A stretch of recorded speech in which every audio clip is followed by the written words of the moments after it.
ये वीडियो आपके बॉटनी यानी कि वनस्पति विज्ञान से संबंधित है।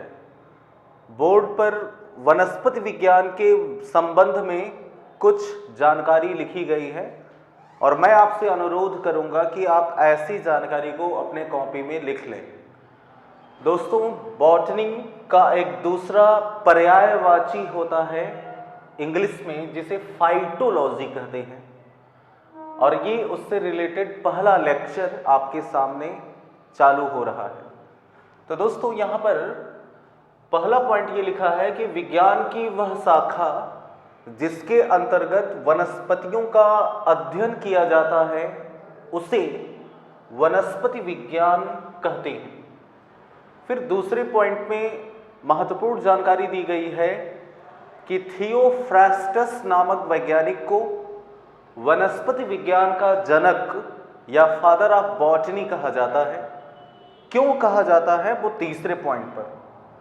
इन्होंने सर्वप्रथम 500 वनस्पतियों की प्रजातियों का अध्ययन किया तथा प्राप्त जानकारियों को अपनी पुस्तक, जिसका नाम है हिस्टोरिया प्लांटेरम, जिसे पौधों का इतिहास नामक पुस्तक कहा जाता है।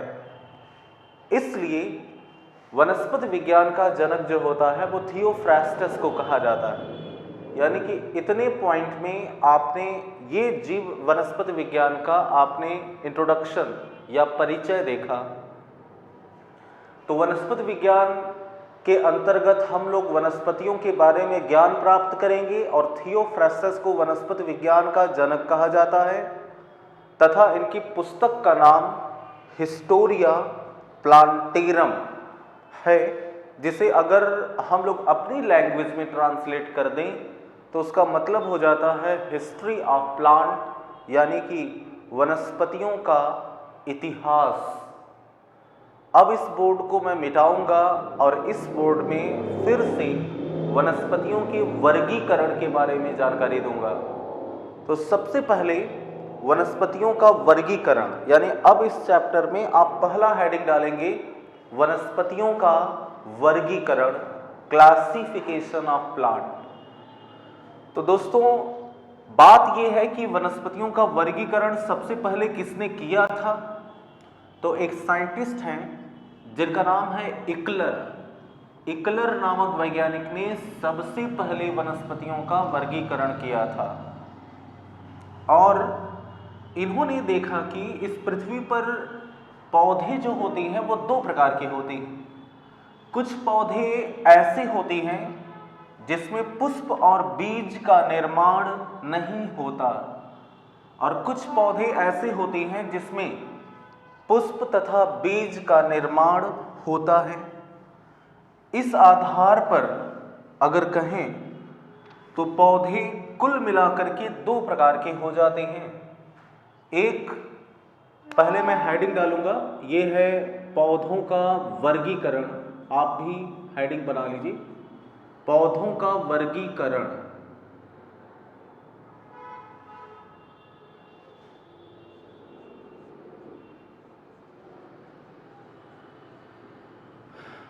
पौधों का वर्गीकरण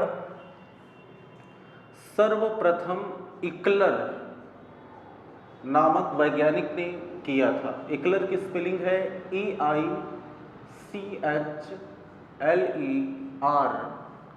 इकलर नामक वैज्ञानिक ने सर्वप्रथम पौधों का वर्गीकरण किया तथा इन्होंने देखा कि इस पृथ्वी पर कुछ पौधे ऐसे हैं, कुछ ऐसे पौधे जिसमें पुष्प और बीज का निर्माण नहीं होता। ध्यान से सुनिए, मैंने कहा कि पौधे दो प्रकार के होते हैं। एक होती हैं जिसमें पुष्प और बीज का निर्माण नहीं होता और एक होती हैं जिसमें पुष्प और बीज का निर्माण होता है। इस आधार पर इकलर नामक वैज्ञानिक ने सबसे पहले पौधों को दो वर्गों में विभाजित किया। पहला है जिसे बोला जाता है अपुष्पोद्भिद। अपुष्पोद्भिद, जिसे इंग्लिश में क्रिप्टोगैम्स कहा जाता है। क्रिप्टोगैम्स। और दूसरा जो वर्ग है उसे बोलती हैं पुष्पोद्भिद। पुष्पोद्भिद, और जिसे इंग्लिश में बोला जाता है फिनेरोगैम्स। तो इस प्रकार से पौधों को सबसे पहले दो वर्गों में बांटा गया। इस वर्ग के पौधों में, यहां पर मैं लिख रहा हूं, इस वर्ग के पौधों में, इस वर्ग के पौधों में पुष्प तथा बीज का निर्माण नहीं होता। इस वर्ग के पौधों में पुष्प तथा बीज का निर्माण नहीं होता। तो यहां पर है, इसमें मैं लिखूंगा कि इस वर्ग के पौधों में, इस वर्ग के पौधों में पुष्प तथा बीज का निर्माण होता है। यानी कि पहले वाले वर्ग में उन सभी पौधों को सबसे पहले रखा गया कि जिसमें पुष्प और बीज का निर्माण नहीं होता, और दूसरे वाले वर्ग में उन सभी पौधों को रख दिया गया जिसमें पुष्प और बीज का निर्माण होता है। ये है दोनों में पहला और प्रमुख अंतर। लेकिन बाद में देखा गया कि इस वर्ग को, यानी ऐसे वर्ग या वह वर्ग जिसमें पुष्प और बीज का निर्माण नहीं होता, इसे 3 वर्गों में बांटा जा सकता है। 3 उपवर्गों में बांटा जा सकता है। पहला जो उपवर्ग होता है उसे बोलते हैं थैलोफाइटा। यह है पहला उपवर्ग। दूसरा जो उपवर्ग होता है उसे बोला जाता है ब्रायोफाइटा।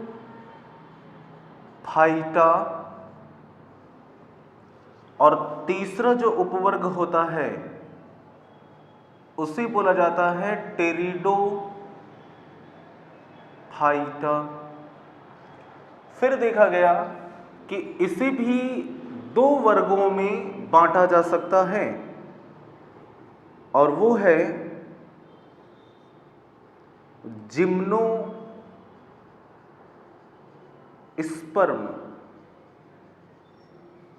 और दूसरा है एंजियोस्पर्म। इस तरीके से पौधों का वर्गीकरण किया गया। अब यहां पर ध्यान से सुनिए। यहां पर आपने देखा कि इस तरीके से पौधों को अगर ओवरऑल बात करें तो 5 उपवर्गों में बांटा गया है। सबसे पहले मैं फिर से रिपीट करूंगा, वो ध्यान से सुनिए, क्योंकि अब मैंने लिख दिया है, अब आपको केवल समझना है।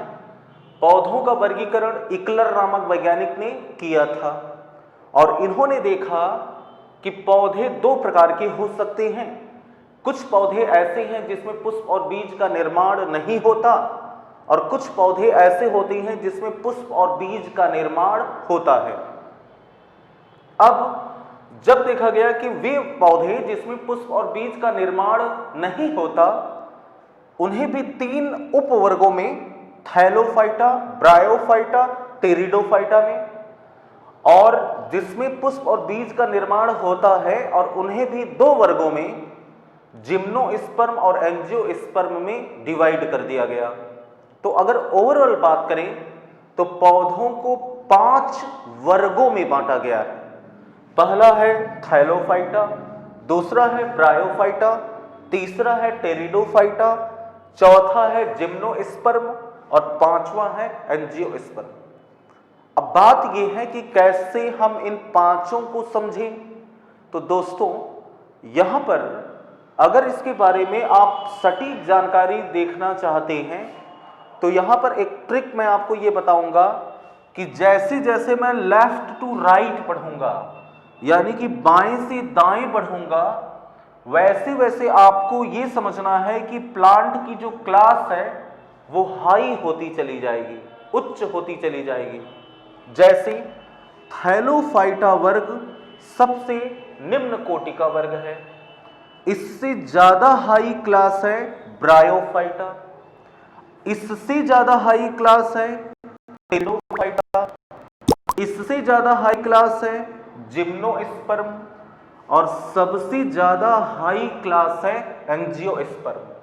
तो यहां पर आपसे दो सवाल पूछा जाता है, वो ये कि प्लांट किंगडम का, पादप जगत का सबसे निम्न कोटि का वर्ग कौन सा है। तो प्लांट किंगडम का सबसे निम्न कोटि का वर्ग जो होता है वो थैलोफाइटा होता है। फिर आपसे सवाल पूछा जाता है कि प्लांट किंगडम का सबसे उच्च कोटि का वर्ग कौन सा होता है। तो प्लांट किंगडम का सबसे उच्च कोटि का वर्ग एंजियोस्पर्म होता है। तो दो प्रश्नों के उत्तर आपने यहीं से देख लिया। अब बात यह है कि इन तीनों में अंतर क्या है और इन दोनों में अंतर क्या है उसको समझेंगे। तो यहां पर ध्यान दीजिए कि थैलोफाइटा, ब्रायोफाइटा और टेरिडोफाइटा ये तीन इसके उपवर्ग हैं, जबकि जिम्नोस्पर्म और एंजियोस्पर्म इसके उपवर्ग हैं। तो अब अगर देखें तो हमें यह पता चलेगा कि इन तीनों में एक बात, यहां पर ये देखिए, इन तीनों में एक बात कॉमन है कि इसमें पुष्प और बीज का निर्माण नहीं होता। ये चीज अपने दिमाग में एकदम बैठाए रखिएगा कि इन तीनों में एक बात कॉमन है कि इसमें पुष्प तथा बीज का निर्माण नहीं होता, और इन दोनों में एक बात कॉमन है कि इसमें पुष्प और बीज का निर्माण होता है। अब आइए अंतर को देखें। देखिए, ये जो थैलोफाइटा वर्ग का पौधा होता है इसमें जड़, तना और पत्तियां, इसमें जड़, तना, पत्तियां अनुपस्थित होती है, एब्सेंट होती है। याद रखिएगा, सवाल पूछा जाता है कि प्लांट किंगडम का ऐसा कौन सा उपवर्ग है जिसमें जड़, तना, पत्तियां नहीं पाई जाती। तो प्लांट किंगडम का थैलोफाइटा एक ऐसा वर्ग होता है जिसमें जड़, तना, पत्तियां नहीं पाई जाती। अब मैंने अभी आपको बताया था कि जैसे जैसे हम लेफ्ट टू राइट पढ़ेंगे वैसे वैसे प्लांट की क्लास हाई होती चली जाएगी। यहां पर मैंने कहा कि जड़, तना, पत्तियां नहीं है, इसमें भी जड़, तना, पत्तियां नहीं होता, लेकिन इसमें जड़ के समान संरचना पाई जाती है, जड़ के समान संरचना पाई जाती है जिसे राइजोइड्स कहते हैं। अगर आप इस लिख रहे होंगे इसको, तो मैं पूरा सेंटेंस बोल रहा हूं कि इसमें जड़, तना, पत्तियां नहीं पाई जाती तथा जड़ के समान संरचना पाई जाती है जिसे राइजोइड्स कहते हैं। इस वर्ग के पौधे में ये थोड़ा सा और हाई क्लास है, तो इसमें जड़, तना, पत्तियां, जड़, तना, पत्तियां प्रेजेंट होती है, पाई जाती है। याद रखिएगा, इन तीनों में अंतर क्या अंतर है। इसमें जड़, तना, पत्तियां नहीं है, इसमें जड़, तना, पत्तियां हैं, और इसमें जड़, तना, पत्तियां नहीं है लेकिन जड़ के समान संरचना है जिसे राइजोइड्स कहते हैं। अब देखिए, गौर करिए ट्रिक जो मैंने कहा था कि जब हम इधर बढ़ेंगे तो प्लांट हाई होता चला जाएगा। तो इसमें जब जड़, तना, पत्तियां हैं तो नो डाउट कि इसमें भी जड़, तना, पत्तियां हैं और इसमें भी जड़, तना, पत्तियां हैं, क्योंकि ये तो और उच्च कोटि का वर्ग है। तो इसमें मैंने ऐसे यहां पर बराबर कर दिया, इक्वल कर दिया, यानी कि जो चीज यहां है वही चीज यहां है, यानी कि जड़, तना, पत्तियां इसमें प्रेजेंट है तो इसमें भी जड़, तना, पत्तियां प्रेजेंट है, और इसमें भी जड़ तना पत्तियां प्रेजेंट है।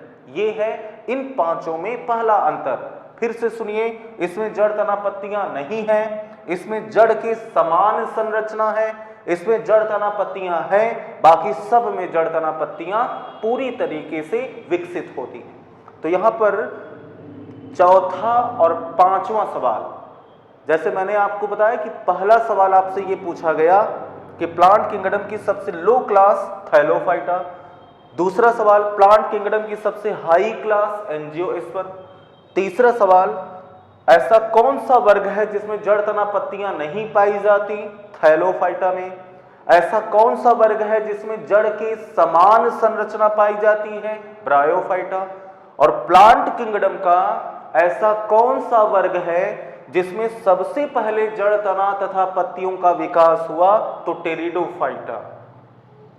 समझ में आया? अब सुनिए दूसरा अंतर यह है कि इसमें एम्ब्रियो यानी कि भ्रूण का निर्माण नहीं होता, इसमें भ्रूण का निर्माण नहीं होता, इसमें एम्ब्रियो यानी भ्रूण का निर्माण होता है, इसमें भ्रूण का निर्माण होता है। अब इसमें नो डाउट भ्रूण का निर्माण होगा, इसमें नो डाउट भ्रूण का निर्माण होगा, और इसमें नो डाउट भ्रूण का निर्माण होगा, क्योंकि बाकी और सारी क्लास तो हाई है, इसलिए जब इसी में भ्रूण का निर्माण हो गया तो बाकी सब में भ्रूण का निर्माण होता है। अब यहां पर तीसरा अंतर, इसमें जाइलम तथा फ्लोएम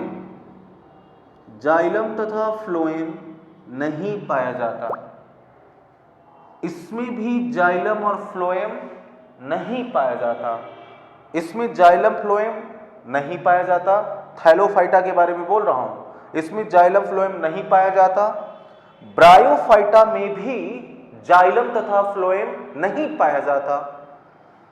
टेरिडोफाइटा में जाइलम तथा फ्लोएम पाया जाता है, तो इसमें भी पाया जाएगा और इसमें भी पाया जाएगा। तो इस तरीके से जाइलम के बारे में कुछ लोग सोच रहे होंगे जाइलम क्या है, कुछ लोग सोच रहे होंगे कि फ्लोएम क्या है। तो यहां पर ध्यान दीजिएगा कि पौधों में दो प्रकार के संवहन ऊतक पाए जाते हैं। जाइलम एक प्रकार का संवहन ऊतक है, फ्लोएम एक प्रकार का संवहन ऊतक है। जाइलम जो होता है वो पौधों में जल का संवहन करता है। यह प्रश्न बहुत पूछा जाता है कि जाइलम किसका संवहन करता है? जल का। या जल का कौन संवहन करता है? जाइलम। फ्लोएम जो होता है वो भोजन का, फूड का कंडक्शन, संवहन करता है। याद करने का तरीका है कि जैसे जाइलम जैसे जल, यानी जाइलम जल का, और एफ से फ्लोएम और एफ से फूड, यानी फ्लोएम जो होता है वो भोजन का संवहन करता है। तो यहां पर तीन महत्वपूर्ण जानकारी आपको दी गई, वो ये कि इसमें जड़ तना पत्तियां नहीं हैं, इसमें जड़ के समान है संरचना, इसमें जड़ तना पत्तियां हैं, बाकी सब में जड़ तना पत्तियां हैं। फिर मैंने कहा कि इसमें एम्ब्रियो का निर्माण नहीं होता, इसमें एम्ब्रियो का निर्माण होता है, बाकी सब में एम्ब्रियो का निर्माण होता है। जाइलम फ्लोएम इसमें नहीं है, इसमें भी नहीं है, बाकी सब में जाइलम फ्लोएम है। अब यहां पर अगर चीजें आपने क्लियरली समझा होगा तो आपको एक जगह पर थोड़ा सा प्रॉब्लम हुआ होगा, वो ये मैं आपको बता रहा हूं। देखिए, मैंने कहा कि ये तीन वर्ग जो होती हैं वो इसके हैं, यानी इन तीनों में कॉमन है कि पुष्प और बीज का निर्माण नहीं हुआ है। फिर मैंने अंतर बताया कि इसमें जड़ तना पत्तियां नहीं है, इसमें भी जड़ तना पत्तियां नहीं है, इसमें जड़ तना पत्तियां हैं। अंतर समझ में आया? यानी इन दोनों में जड़ तना पत्तियां नहीं है, इसमें है। ये पहला अंतर। दूसरा अंतर, इसमें एम्ब्रियो का निर्माण नहीं होता थैलोफाइटा में, जबकि ब्रायोफाइटा और टेरिडोफाइटा में एम्ब्रियो का निर्माण होता है। यह है अंतर। फिर मैंने कहा थैलोफाइटा और ब्रायोफाइटा में जाइलम और फ्लोएम नहीं होता, टेरिडोफाइटा में जाइलम और फ्लोएम होता है। तो यहां पर एकदम विधिवत अंतर आपको समझ में आ गया। लेकिन यहां पर देखिए कंफ्यूजन ये है, मैंने कहा कि इन दोनों में यानी जिम्नोस्पर्म और एंजियोस्पर्म में पुष्प और बीज का निर्माण होता है, यानी अभी तक कोई अंतर नहीं बताया। फिर मैंने कहा कि इसमें जड़ तना पत्तियां होती हैं और इसमें भी जड़ तना पत्तियां होती हैं, इसमें एम्ब्रियो का निर्माण होता है, इसमें भी एम्ब्रियो का निर्माण होता है, इसमें जाइलम फ्लोएम होता है, इसमें भी जाइलम फ्लोएम होता है। तो दोनों में अंतर क्या है? जब दोनों में अंतर ही नहीं है तो इन दोनों को अलग क्यों किया गया? उसका उत्तर सुनिए। मैंने कहा कि इसमें पुष्प और बीज का निर्माण होता है, तो याद रखिएगा कि विश्व के जितने भी पौधे होते हैं अगर उसमें बीज का निर्माण होता है तो उनका बीज एक आवरण से घिरा होता है और उस आवरण को बोला जाता है बीज आवरण कहा जाता है।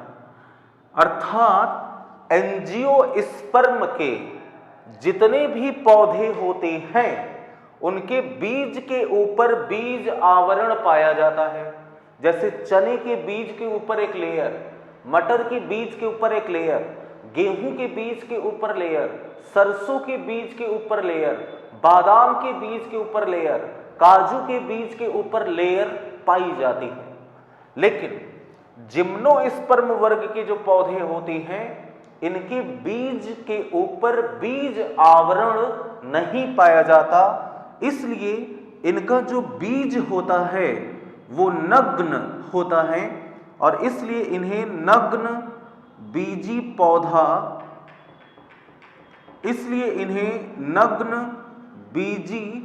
पौधा कहते हैं।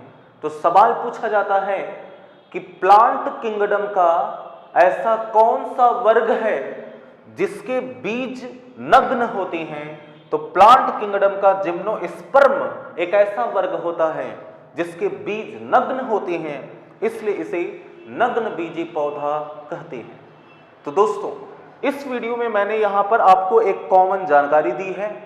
नेक्स्ट वीडियो में मैं इन सबको जो यहां पर मैंने बनाया है इसको विधिवत मैं चार्ट बना करके लिखूंगा, फिर आगे की जानकारी आपको दूंगा।